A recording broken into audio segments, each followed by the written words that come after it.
Pedagogía del oprimido, sección 8. Esta es una obra del maestro Paulo Freire. De este modo, están siempre corriendo el riesgo de caer en otro tipo de generosidad, tan funesto como aquel que criticamos en los dominadores. Si esta generosidad no se nutre, como en el caso de los opresores, del orden injusto que es necesario mantener para justificar su existencia, si realmente quieren transformarla, creen, por su deformación, que deben ser ellos los realizadores de la transformación. Se comportan así como quien no cree en el pueblo, aunque a él hablen, y creer en el pueblo es la condición previa indispensable a todo cambio revolucionario. Un revolucionario se reconoce más por su creencia en el pueblo que lo compromete que por 1000 acciones llevadas a cabo sin él. Es indispensable que aquellos que se comprometen auténticamente con el pueblo revisen constantemente su acción. Esa adhesión es de tal forma radical que no permite comportamientos ambiguos de quien la asume. Verificar esta adhesión y considerarse propietario del saber revolucionario que debe, de esta manera, ser donado o impuesto al pueblo, es mantenerse como era con anterioridad. Decirse comprometido con la liberación y no ser capaz de comulgar con el pueblo, a quien continúa considerándolo absolutamente ignorante, es un doloroso equívoco. Aproximarse a él y sentir a cada paso, en cada duda, en cada expresión, una especie de temor, pretendiendo imponer su estatus, es mantener la nostalgia de su origen. De ahí que este paso deba tener el sentido profundo del renacer. Quienes lo realizan deben asumir una nueva forma de estar siendo. Ya no pueden actuar como actuaban, ya no pueden permanecer como estaban siendo. Será en su convivencia con los oprimidos, sabiéndose uno de ellos, solo que con un nivel diferente de percepción de la realidad, cómo podrán comprender las formas de ser y de comportarse de los oprimidos, que reflejan en diversos momentos la estructura de la dominación. Una de estas, a la cual ya nos referimos rápidamente, es la dualidad existencial de los oprimidos que, alojando al opresor cuya sombra introyectan, son ellos y al mismo tiempo son el otro. De ahí que, casi siempre, en cuanto no llegan a localizar al opresor concretamente, así como en cuanto no llegan a ser conciencia para sí, asumen actitudes fatalistas frente a la situación concreta de opresión en que se encuentran. A veces, este fatalismo, a través de un análisis superficial, da la impresión de docilidad, como algo propio de un supuesto carácter nacional, lo que es un engaño. Este fatalismo, manifestado como docilidad, es producto de una situación histórica y sociológica, y no un trazo esencial de la forma de ser del pueblo. Casi siempre, este fatalismo está referido al poder del destino, del sino o del hado, potencias inamovibles, o a una visión distorsionada de Dios. Dentro del mundo mágico o mítico en que se encuentra la conciencia oprimida, sobre todo la campesina, casi inmersa en la naturaleza, encuentra en el sufrimiento, producto de la explotación de que es objeto, la voluntad de Dios, como si Él fuese el creador de este desorden organizado. Dada la inmersión en que se encuentran los oprimidos, no alcanzan a ver claramente el orden que sirve a los opresores, que, en cierto modo, viven en ellos, orden que, frustrándolos en su acción, los lleva muchas veces a ejercer un tipo de violencia horizontal con que agreden a los propios compañeros oprimidos por los motivos más nimios. Es posible que, al actuar así, una vez más expliciten su dualidad. Por otro lado, existe, en cierto momento de la experiencia existencial de los oprimidos, una atracción irresistible por el opresor, por sus patrones de vida. Participar de estos patrones constituye una aspiración incontenible. En su enajenación quieren, a toda costa, parecerse al opresor, imitarlo, seguirlo. Esto se verifica, sobre todo, en los oprimidos de los estratos medios, cuyo anhelo es llegar a ser iguales al hombre ilustre de la denominada clase superior. Es interesante observar cómo Memmi, en un análisis excepcional de la conciencia colonizada, se refiere como colonizado a su repulsión por el colonizador, mezclada, sin embargo, con una apasionada atracción por él.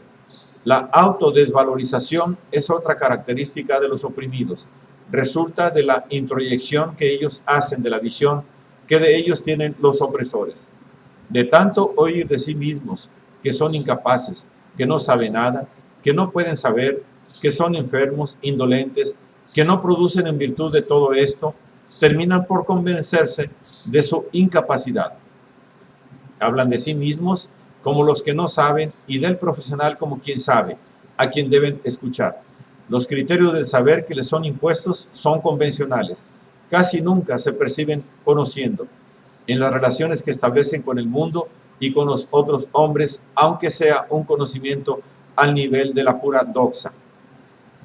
Dentro de los marcos concretos en que se paren duales, es natural que no crean en sí mismos.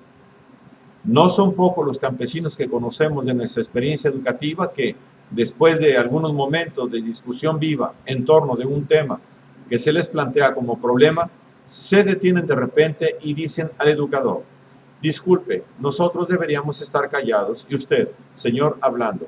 Usted es el que sabe, nosotros los que no sabemos. Muchas veces insisten en que no existe diferencia entre ellos y el animal, y cuando reconocen alguna, esta es ventajosa para el animal. Es más libre que nosotros, dicen. Por otro lado, es impresionante observar cómo, con las primeras alteraciones de una situación opresora, se verifica una transformación en esta autodesvalorización. Cierta vez escuchamos decir a un líder campesino, en reunión de una de las unidades de producción, un asentamiento de la experiencia chilena de reforma agraria, nos decían que no producíamos porque éramos borrachos, perezosos. Todo mentira. Ahora que somos respetados como hombres, vamos a demostrar a todos que nunca fuimos borrachos ni perezosos. Éramos explotados, eso sí, concluyó enfáticamente. En tanto, se mantiene nítida su ambigüedad. Los oprimidos difícilmente luchan y ni siquiera confían en sí mismos. Tienen una creencia difusa, mágica, en la invulnerabilidad del opresor, en su poder, del cual siempre da testimonio. En el campo, sobre todo, se observa la buena mágica del poder del Señor. Es necesario que empiecen a haber ejemplos de la vulnerabilidad del opresor para que se vaya operando en sí mismos la convicción opuesta a la anterior. Mientras esto no se verifique, continuarán abatidos, miedosos, aplastados. Hasta el momento en que los oprimidos no toman conciencia de las razones de su estado de opresión, aceptan fatalistamente su explotación. Más aún, probablemente asuman posiciones pasivas, alejadas en relación a la necesidad de su propia lucha por la conquista de la libertad y de su afirmación en el mundo. Poco a poco, la tendencia es la de asumir formas de acción rebelde. En un quehacer liberador, no se puede perder de vista esta forma de ser de los oprimidos, ni olvidar este momento de despertar. Dentro de esta visión inauténtica de sí y del mundo, los oprimidos se sienten como si fueran un objeto poseído por el opresor. En tanto, para este, en su afán de poseer, como ya afirmamos, ser es tener casi siempre, a costa de los que no tienen. Para los oprimidos, en un momento de su experiencia existencial, ser ni siquiera es parecerse al opresor, sino estar bajo él. Equivale a depender. De ahí que los campesinos sean dependientes emocionales. Es este carácter de dependencia emocional y total de los oprimidos el que puede llevarlos a las manifestaciones que Fromm denomina necrofilias, de destrucción de la vida, de la suya o la del otro, también oprimido. Solo cuando los oprimidos descubren nítidamente al opresor y se comprometen en la lucha organizada por su liberación, empiezan a creer en sí mismos, superando así su complicidad con el régimen opresor. Este descubrimiento, sin embargo, no puede ser hecho a un nivel meramente intelectual, que debe estar asociado a un intento serio de reflexión a fin de que sea praxis. El diálogo crítico y liberador, dado que supone la acción, debe llevarse a cabo con los oprimidos, cualesquiera sea el grado en que se encuentra la lucha por su liberación. Diálogo que no debe realizarse a escondidas para evitar la furia y una mayor represión del opresor. lo que puede y debe variar en función de las condiciones históricas, en función del nivel de percepción de la realidad que tengan los oprimidos, es el contenido del diálogo. Sustituirlo por el antidiálogo, por la esloganización, por la verticalidad, por los comunicados, es pretender la liberación de los oprimidos con instrumentos de la domesticación.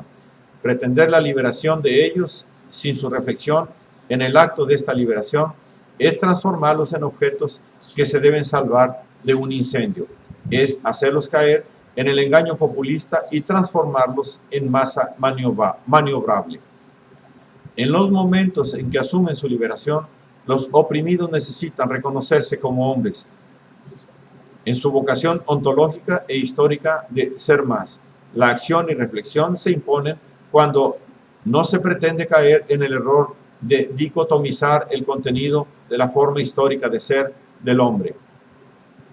Al defender el esfuerzo permanente de reflexión de los oprimidos sobre sus condiciones concretas, no estamos pretendiendo llevar a cabo un juego a nivel meramente intelectual. Por el contrario, estamos convencidos de que la reflexión, si es verdadera reflexión, conduce a la práctica. Por otro lado, si el momento es ya de acción, esta será praxis auténtica si el saber que da ella resulte, se hace objeto de reflexión crítica. Es en este sentido que la praxis constituye la razón nueva de la conciencia oprimida y la revolución que instaura el momento histórico de esta razón no puede hacerse viable al margen de los niveles de la conciencia oprimida.